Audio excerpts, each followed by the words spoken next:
Iran ആണവ കരാറിൽ ഒപ്പിട്ടില്ലെങ്കിൽ മോശം കാര്യങ്ങൾ സംഭവിക്കുമെന്ന് അമേരിക്കൻ പ്രസിഡന്റ് ഡൊണാൾഡ് ട്രംപ് കരാറിലെത്താൻ ഇറാന് മുന്നിൽ 10 ദിവസം സമയം വെക്കുകയും ചെയ്തു. പശ്ചിമേഷ്യയിൽ അമേരിക്ക യുദ്ധസന്നാഹം വർദ്ധിപ്പിക്കുന്നതിനിടെയാണ് ട്രംപിന്റെ ഭീഷണി.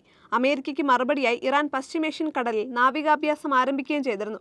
ഇതോടെ മേഖലയിൽ യുദ്ധഭീതി ശക്തമായി. ഇറാനുമായി ചർച്ചകൾ നടന്നുവരികയാണെന്ന് ട്രംപ് പറഞ്ഞു. എന്നാൽ ഇറാൻ അർത്ഥവത്തായ കരാറിൽ എത്തിച്ചേരണമെന്നും അദ്ദേഹം കൂട്ടിച്ചേർത്തു. 10-15 ദിവസങ്ങൾ പരമാവധി. ഈ സമയത്തിനുള്ളിൽ ഒരു കരാറിലെത്തും, അല്ലെങ്കിൽ ഇറാനെ സംബന്ധിച്ച് മോശം കാര്യങ്ങൾ സംഭവിക്കുമെന്നാണ് ട്രംപ് പറഞ്ഞത്. ഇറാനുമായി കരാറിലെത്താൻ കഴിയുമോ എന്ന് 10 ദിവസത്തിനുള്ളിൽ അറിയാം. ഇറാൻ ആണവായുധമുണ്ടെങ്കിൽ പശ്ചിമേഷ്യയിൽ സമാധാനം സ്ഥാപിക്കാൻ കഴിയില്ലെന്നും ട്രംപ് പറഞ്ഞു. മുഴുവൻ മേഖലയുടെയും സ്ഥിരതയ്ക്ക് ഭീഷണിയായി അവർക്ക് തുടരാനാവില്ല. അവർ ഒരു കരാറിൽ ഏർപ്പെടണം. അത് സംഭവിച്ചില്ലെങ്കിൽ മോശം കാര്യങ്ങൾ സംഭവിക്കുമെന്നാണ് അദ്ദേഹം കൂട്ടിച്ചേർത്തത്. ഈ ആഴ്ച അവസാനം ഇറാനെ ആക്രമിക്കാൻ തയ്യാറാണെന്ന് US സൈന്യം പ്രസിഡന്റിനെ അറിയിച്ചിട്ടുണ്ട്. എന്നാൽ ട്രംപ് ഇതുവരെ അന്തിമ തീരുമാനം എടുത്തിട്ടില്ല. ഇറാനെ ആക്രമിച്ചേക്കുമെന്ന് ട്രംപ് കഴിഞ്ഞ ദിവസവും ട്രൂത്ത് സോഷ്യലിലൂടെ സൂചന നൽകിയിരുന്നു. ഇറാൻ അമേരിക്ക 2ാം വട്ട ആണവ ചർച്ച ചൊവ്വാഴ്ച ജനീവയിൽ പൂർത്തിയായിരുന്നു. ചർച്ചകളിൽ പുരോഗതിയുണ്ടെന്നാണ് ഇരുപക്ഷവും പറയുന്നത്. അന്തിമ കരാറിനുള്ള രൂപരേഖയുണ്ടാക്കി 3ാം ഘട്ട ചർച്ചയിലേക്ക് പോകാനാണ് തീരുമാനിച്ചിരിക്കുന്നത്.